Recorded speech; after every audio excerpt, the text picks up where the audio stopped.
Welcome to my Hebrew channel, Miel Hebraica, Hebrew Honey.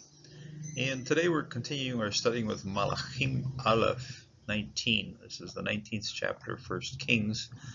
And we're going to cover verses 9 through 14 today, just a short segment, although a couple of verses are long. One of the verses does repeat itself, verse 10 and verse 14 repeats itself. So we'll see some important things when we're looking at it in verse 10, and we'll probably see a few other things in verse 14, but those verses are identical. Now in 1 Kings 19, verse 8, Elijah has trekked across the desert and he's arriving at Mount Horeb. So this story here, the next couple of segments are found at Mount Horeb and at a cave. Okay. Now this is very symbolic because when Moses was talking with God, he would hide in the cleft of the rock, and this is a somewhat similar scenario. He's hiding from the world, but he's also, in a sense, hiding from the Lord. And some very interesting things happen to Elijah, and then, of course, that cave is a place where he can duck back in and try to find some protection inside that hole. There are times in our lives when things go tough and you just want to pull yourself into a hole and pull the cover on top of you and say, oh, the rest of the world doesn't exist anymore. But and this is sort of the scenario that we have here. He's gone through a very, very hard time in his life, and he's believing that everybody has abandoned him, and so he's off to Mount Horeb, and the Lord then appears to him in a very interesting way, and we're going to take a look at that today. He entered the cave there, spent the night, and then the word of the Lord came to him, and he said to him, "What are you doing here, Elijah?" Okay, what's that to you here? Okay, Yabo Sham, and he arrived there. He got there. Just very short. Just simply arrived. El ha Machara, to the cave. Okay, Machara is a cave. This is incidentally it's a direct object here. No, a direct article here, and very classic direct article with a pata and a dagesh. So al ha Mahara. Mara is a cave, a place that's it's called that because it's a dark place. It's a place where you can hide, and sort of makes you think of David hiding many caves. Also, the very same word is used when Abraham is buying the cave at Machpelah. In other words, that's where that word appears quite often when they're referring to a cave that's used for a tomb. Okay, so he's hiding out in a tomb here. Okay, Al-Ha Machara, at the cave, with an article right here, at the cave. So yeah, and there's probably a reason for that. This cave might have seen previous use. In other words, it might have been known some way. Va ya len, and he Lamed Nun is to spend the night. Not just simply spend the night, but actually live there for a while. In other words, he might have been there for a while, but it doesn't mean anything more than maybe just that particular night. When you're looking at the word for night, it's a laila. It's a double lamed, and then you can take the word laila, which is night, and it also works as a verb here, yalin, okay, to spend the night, to be there overnight, to stay there. Sham, there. Okay, and he got there, Sham, and he stayed there, Sham. Vehine, and wow, hey, look at this. This is, and then, yeah, and wow, look at this. Devar Yahweh, that's the word of God. Elav came to him, was to him. Vayomer lo, and he said to him. Now we're hearing now the Lord speaking, because this is a question directed to Elijah. Based on what this question is doing here, we know it's the Lord speaking to him. Devar Yahweh Elav Vayomer lo, and he said to him, Ma lecha po Eliyahu. What is it to you? Okay. What are you doing here? Okay, what is it? But and it's a rhetorical question. The Lord most certainly knew that Elijah was trying to hide out and feel sorry for himself and all those things. So it's a rhetorical question. The Lord's pulling Elijah out and saying, "Hey, we've got to talk about this and get perspective again." This question is asked later on. The introduction to the question later on. Here it's debar, and later on it's going to be kol, okay, the voice. So this is the word of the Lord, and then later on the voice of the Lord speaks to him too, also asking the very same question. And this question introduces the next. Introduces what happens then between Elijah and the Lord. And this then is the complaint, and Elijah replied, "I've been very zealous for the Lord God of hosts, but the Israelites have abandoned your covenant, torn down your altars, killed your prophets with the sword. I alone am left, and they are looking for me to take my life." Vayomer, and he replied, Kano kaniti. This is a repeated verb here. This is kof nun aleph, and this is first person singular. And to be zealous, to be somebody who's very much on fire, to be very, very protective, and it's repeated, and so that's why they use the word very here in the translation, because of the repetition of this particular verb, and it seems to be like this. In this case, it's a constant action. Now, the word zealous means something that you really hold on to, and we can use the root meaning of kof for understanding this verb a little better. Kof is a rope, a cord that has a knot on the top, and that cord and that rope is something that we hold on to very tightly. So this particular verb has that sense of it. It says here, "I'm very zealous." I'm holding on to a cord very firmly, okay? And this is what's coming in with this verb here. Kao kaniti, okay? Kao kaniti. I'm holding on very firmly to this cord, holding on very firmly to you. So, le Yahweh, to the Lord. I've been very zealous for the Lord. Yahweh, Elohe, God of. This is a construct form here in plural, but since it's the true God, it's going to be translated singular. Elohe, Shebaot, of the hosts. Now, Shebaot can mean have a couple, 2 or 3 meanings. That it's a Lord of hosts. What hosts? The hosts of the heavenly hosts, the hosts of His people, and it starts out, I think, as heavenly hosts, but then also the hosts of people who serve Him as well. So, Le Yahweh, Elohe Shebaot. Very standard word that appears quite often in the Bible. Ki azbu, because they abandoned, they have left. We see this word very first time in Genesis 2, when a man leaves his father and mother, okay, Azav, okay, Azav. Incidentally, this is also used, one of the words of the cross, Eloi, Eloi, lama azavachtani, my God, why have you abandoned, okay, the word, why have you abandoned me? That's a quote from Psalm 22. So, ki azav, because they have abandoned, the third person plural, ending here of the surik. Barit ha. Barit, of course, is covenant here, covenant pact.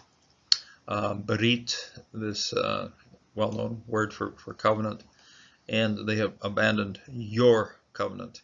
Now, all of the complaints here are things that the Israelites are doing to God. In other words, your covenant, your altars, your prophets. And so you can see the ka, okay? Your covenant, your altars, your prophets.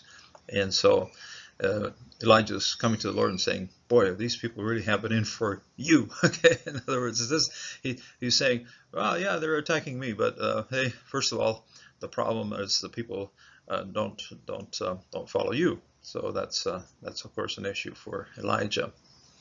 Ki azbu bericha, they have abandoned your covenant. Bnei Israel, sons of Israel. Sons of Israel have abandoned. Incidentally, right here, these are then this is the subject here. That's why they're subject of these particular this verb here. They have abandoned your covenant. They have et mishbe hotecha. Mishbe is an altar. Shavah is shin bet chet, means to sacrifice. Okay, so then when you put a mem in front of that, you have make a sacrificing place. Okay, and it's plural here with the holam tau, and then you got mishbehotecha, and then so you have the holam, and then you have the yod also makes it a plural construct plural right here. Mishbehotecha, your altars. Okay. Haratz, they have rectum. They have ras. That's the word razia, I think, may be somewhat related to this one. Okay, razia is something that's been rushed over, run down. Okay, haras. Okay, they have I suppose the word harass also comes very similar to this. Okay, haratz, harazu. Okay, harazu. Ve'et neviecha, and your prophets. A nabi is somebody who can see the future coming. Be'i, to something that's coming. Nebeichecha, your prophets, okay, have also been hargu, have been killed, murdered. Hargu. Be'harev. This is an atna right here, and then with the atna, this is segolate. It should be double segolate here, but it's been pushed up to an atna. So the atna pushed up the comments from sigol to comments. Beharev, okay, with the sword. Va ye va ter.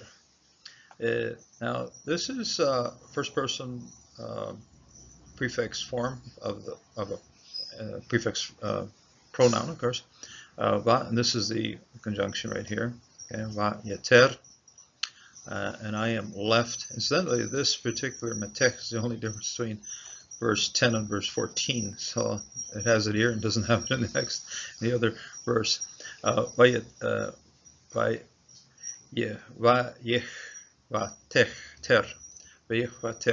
Yeter is to be left over, to when everything is packed away and you have something left over. Okay, that's the yeter. That's what's been still there. I'm the only one left. I'm the only one left over. Everything else is gone. All the prophets have been killed.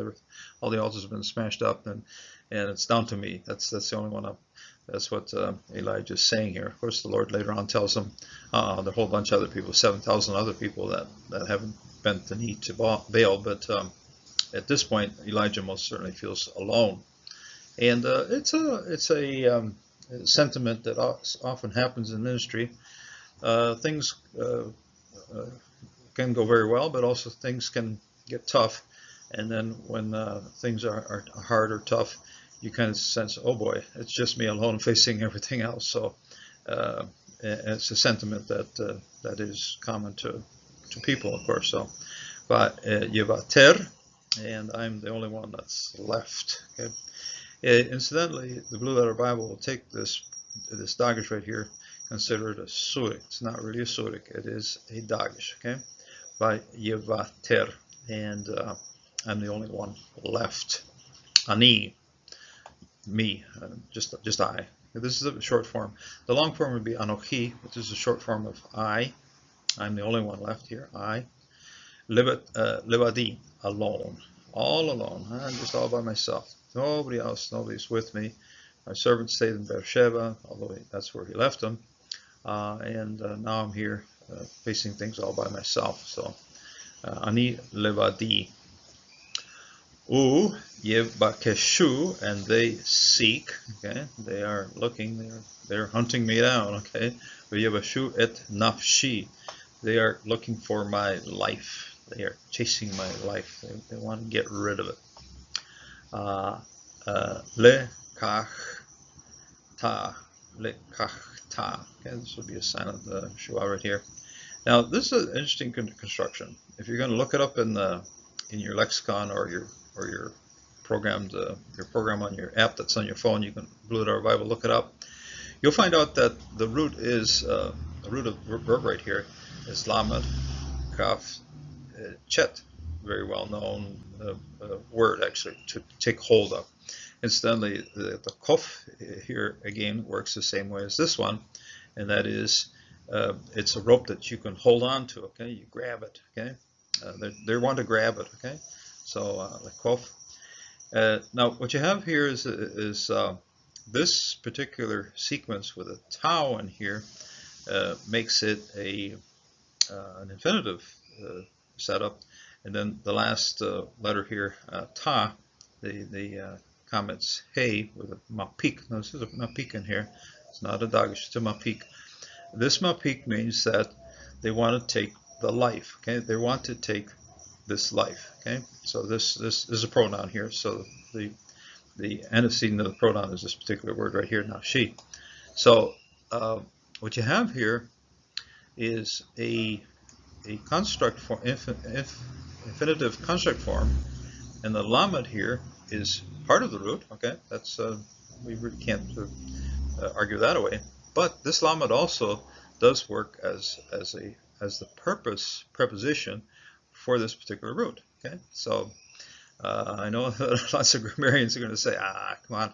No, this one does in order to take it away, okay, in order to grab it. They're looking to take my life. There's a purpose here derived from this particular lamed. If you'd say, oh, that's only part of the root. No, this lamed does have some grammatical use here as a lamed of purpose. In other words, in order to take my life, okay? So Hebrew can do this. Grammarians would say, "Oh no, it's either the root or it's either the preposition." But no, this is a root, the lakach, and the first lamed is working also as a preposition, has double duty here, part of the root and also part of making this word a word of purpose. So, 1 Kings 19, verse 11. And 1 Kings 19, verse 11, and then he said, this is,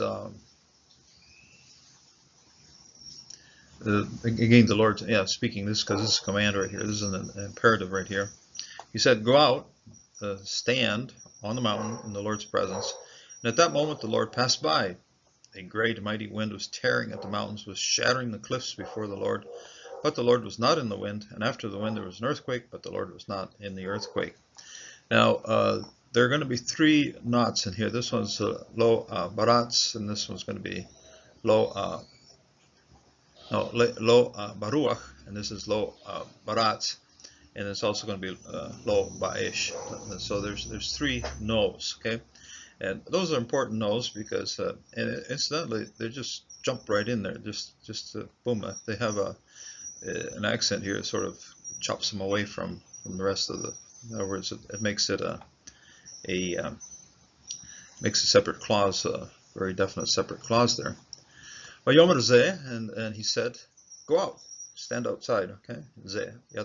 This the root of this one is yod sade aleph, and this is the imperative form of that.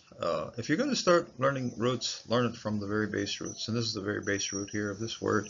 Go outside. Go out. Okay, yetz. Zeh. Okay, zeh. The root is yatzeh, but or when you look it up in the dictionary, it's going to be yod sade aleph, but this one's zeh. Ve amad ta, and stand there. Okay, and stand there. And this is stand. The way to remember this one is an amud, that's an aleph mem vav dalet, is a column. Okay, and so just think of it when you look at this particular verb. Just go and make yourself a column. Okay, stand there vertically at attention, still, just like a column would stand there. Okay, so this form, the verbal form of make you stand yourself as a column. Okay, amad ta, bahar, on the mountain, Lifnei Yahweh, before, in the presence, in the face of. Okay, Fene is face. Okay, in the face, in front of. Okay, Lifnei Yahweh, Jehovah, the Lord. Vahine, wow, hey, something happened. Okay, hands up in the air.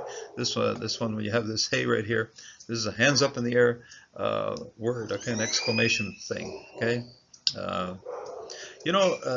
translators just kind of. I guess this one is what they're using here for that. At that moment, okay, hine. Uh, it, King James would use behold. Okay, hine. Wow, Yahweh, Jehovah. Uh, Over. This is a participle form, OA, whenever you see a verb with an OA sequence to it, okay? OA, over, is crossing in front, okay? Over. If you're reading the book of Joshua, the Israelites crossing Jordan, you read this over, okay? Over. And I think one of the first times I remember was Elisha when he was crossing the Jezreel Valley, and then this verb also appears a lot there. Over, ruach, yeah, ruach. Ruach is wind, okay, and what you have here is something that's known as a pata frutifa, okay, pata frutifa. Pata is a vowel, and it's called a frutifa because it sneaks itself in at the start of the syllable, this last syllable, ruach, okay.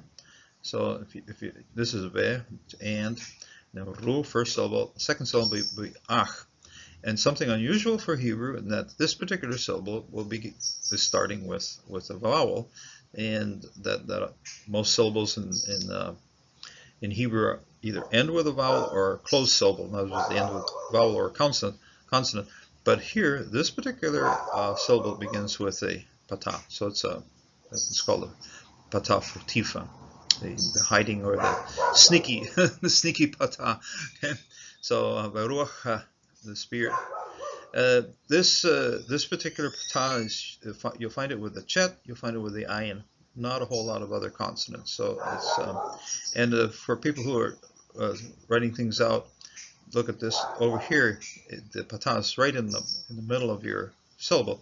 Here it starts out the syllables. In other words, it has to be moved to the right a little bit when you see it. Okay, Baruch. Gedolah, a great wind, a great wind. Gedolah. This is an adjective, of course, reference to this particular ruach. Vehazak, and that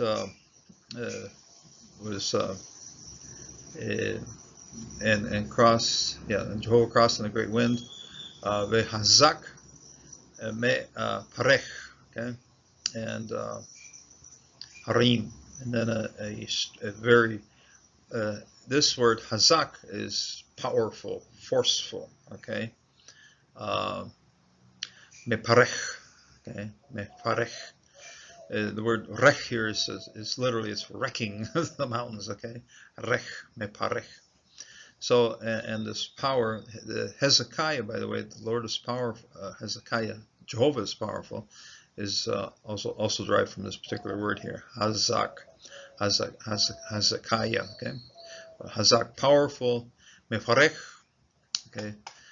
These they didn't put a feminine ending on this one, okay. Hazak, mefarech, destroying, harim, the mountains, shattering, tearing at the mountains, mefarech, harim, okay, the mountains, Mount Horeb and the surrounding mountains. Shever, and shattering, yes, shattering. Shelaim.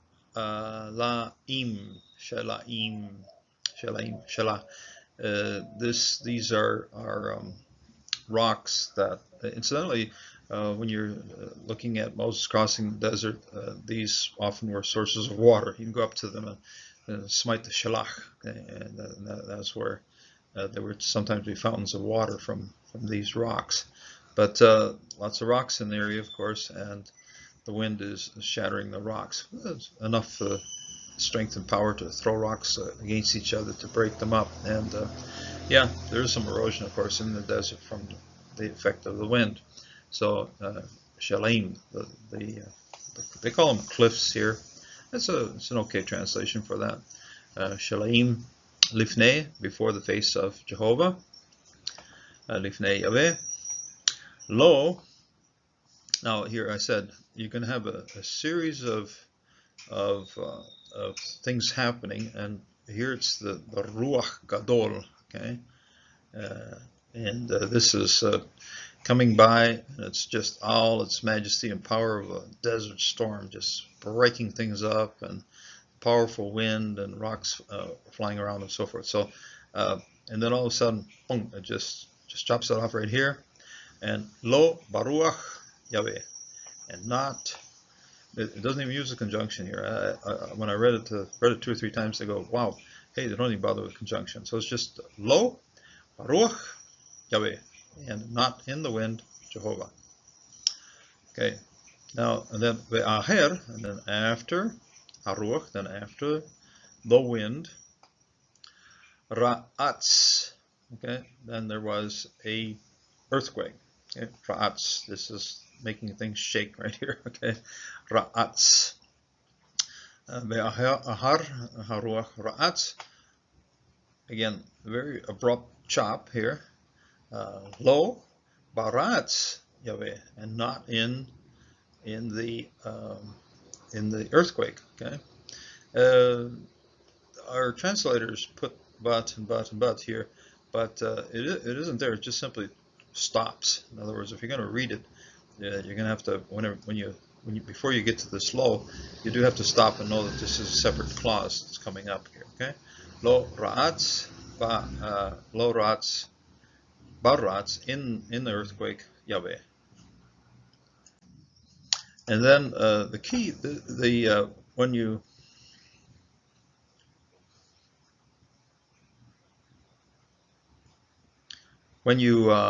start comparing verse 10 and 14, this one happens to be smack in the middle of those two identical verses. So this is what's known as inclusio. In other words, you open it with a passage, you do something, and then something smack in the middle of this. So this is the middle of it. So this is where it's going, and this is if you want to have an interesting session, just check on online Bibles, or there are literally dozens of ways of translating this particular little phrase here. But we'll get to and that's sort of the beauty of it. It's a little hard to peg down a very definite definition of what this means here, but the sense of it is very strong. Okay, so it's one of those things that, wow. Anyway, we'll get to that. Vaher hara'atz esh, and then after the earthquake, a fire. Okay, and out in the desert. Now, it's something that when Moses was walking in the desert and got here to Mount Horeb, he saw a fire in the burning bush. So it's kind of interesting if you're looking at this particular word here. You can see almost the flames coming out of the top of the thing. See all these things on top here? But it's okay, and the fire, lo, and then again the third lo by here, no, and not. But it's, and he was not in the fire, Yahweh, Jehovah. V'aher ha'etz, and then after the fire, kol, a voice. Okay, no article on here, just a voice. Dam ma da ka, dem mam da ka. Okay, dem mam da ka. Take a look at some of the things that are repeated here. You got the dalet that's repeated, okay, and dalets, of course, are based on tent flaps, okay. Da, mam, this is a labial verb, and it goes. It's the kind of thing you'd want to say softly, okay. So damam, daka, also sounds a lot like damama. Yeah, it is double mem, double comments, okay. Demama Daka. Okay, so it's in translation here. It's first of all, kol is voice, of course, and then Damama Daka, a soft whisper. Okay, this is Daka. When you look up in other parts of scriptures, is something that's been crushed, busted into dust and so forth, and small grains, and it's being dispersed in the wind and so forth. So and so what you have here is you have a tremendous contrast between big, huge, overwhelming events, the blowing of the winds and the breaking of the rocks and the earthquake shattering everything, and then the fire coming down as well. And then in contrast to that, in other words, but the Lord isn't in all of those big things. The Lord's in the small things, and this is where it's going. It's the voice of the Lord can come to us in a very small, and this is what the Lord, how the Lord does speak to us in very small, intimate ways. And this is it. Yeah, Kol Damama Daka. Okay, a very small, stretched out whisper. Okay, and the translation "sound of silence" somewhat enigmatic. It is somewhat enigmatic, in fact. Okay, Demama Daka. And so when Elijah heard it, he wrapped his face in his mantle. He went out and stood at the entrance to the cave, and suddenly a voice came to him and said, "What are you doing here?" And now, if you remember verse 10, this was Debar, and this one's Kol. Okay, so now the voice is speaking to him, the voice of the Lord here. This is the Lord here. Vehi ke shemoach Eliyahu. And then when he was hearing this, as he was hearing this, Elijah was hearing this, and it so happened, okay, Vehi Beshamoah, Shema is a well-known word for hearing or listening to it, paying attention to it as well, okay, Shema, Eliyahu, Yalet, and then he wrapped, he took this mantle right here, Adareto, this Adaret here, Adareto. He wrapped his Adareto Fanav over his face, okay? Ve Yalet, Fanav, his face, Ve Adareto, with his mantle. This mantle later on takes on a lot of importance he takes it and tosses it on top of Elisha, takes it and opens the Jordan before him. He also wraps himself up when the chariots carry him into heaven. So, no, this is the mantle that he throws back at, and then the one that Elisha has to take on and travel with again and work with. So, and it very symbolic when you transfer the mantle from one to the other. This is where it comes from. Be'adarato, and his mantle. He covered his face with his mantle. Yetse, we already saw this verb at the start, ze, to go out, and he went out. Now, apparently, with everything that was happening there, with all the rocks flying around in the wind and the fire and so forth, he had either fallen or jumped back into the cave, because now he goes out again. Okay, in other words, Yetse. Amod, and then he stands. Okay, we've seen this verb already used previously. Come out and stand in front of me. Okay, so this one's Vayamod, and he stood. Peta, at the opening. Okay, the entrance opening. Pata, something that's cut open. Pata. Ha ma'arach, of the cave. Vehine, and behold, and again, Elav Kol, to him there was a voice. Okay, suddenly voice, and then suddenly there was a voice. Elav Kol,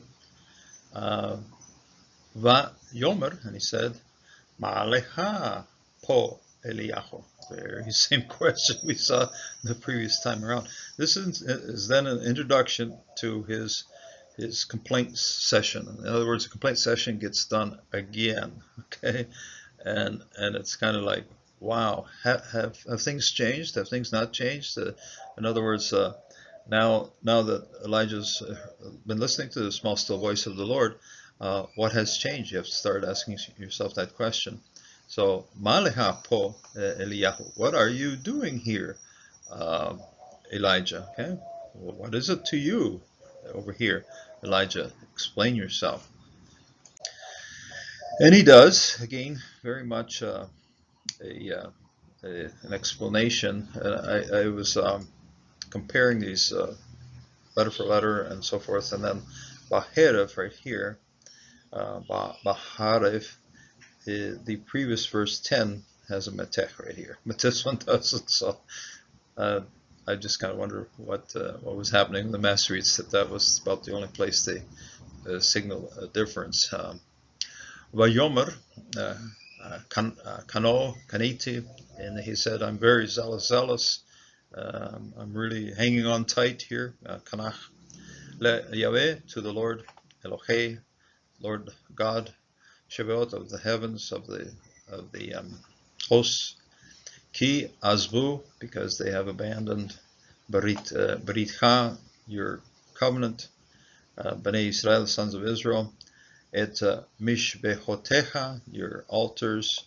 Harats, they have raised them. They have razia. They have smashed them flat. Ve'et Nevi'echa, and your prophets. Haragu, they have killed. They have murdered. Baharef, with the sword. Okay, again. Adna, with a nice kamis right here in front of it. Beharav. Yevater, and I am alone. I have remained. I am alone. I'm left. Yetater, I'm left over. Last one standing. Yater, ani, me or I. Libedi, all alone. I'm here all by my own lonesome. Incidentally, this yod here, when you have lebado, we see that in Genesis 2, his lonesomeness. Here it is, my lonesomeness. Okay, my being alone. Okay, lebadi. I'm here all alone, myself, me, myself, and I. Okay, ani lebadi. Va yebakesh. Yebakeshu, and they are seeking. It's a very active sense of this verb right here. They're out there looking for me. Yebakeshu, et nafshi, my soul, and my life. Et nevashi, the direct object marker here, introducing this, what they're after. That's what they're seeking. They're seeking my life. Lekach ta, okay, to take it, okay, to grab it, to take my life. And again, like I said, this particular lamed here forms part of the root, but also it's a preposition of purpose on the front. In other words, this thing's doing double duty here. Forms the root and also makes this a preposition of purpose. Okay, le kachtach. Okay, in order to take it. This is the life here. Antecedent of this particular pronoun happens to be nafshi here. So it's a very interesting passage, and it's the Lord listens, hears out his servant, but he says, "Okay, I've heard you. I know that's all happening. You know what? I'm just going to send you on to to further your ministry." In other words, not arguing with him. This is what has happened. This is what you can feel, but put this all behind you, and you got new things that are coming before you. And also the Lord does point out that there were others who were faithful, and that most certainly is a comfort.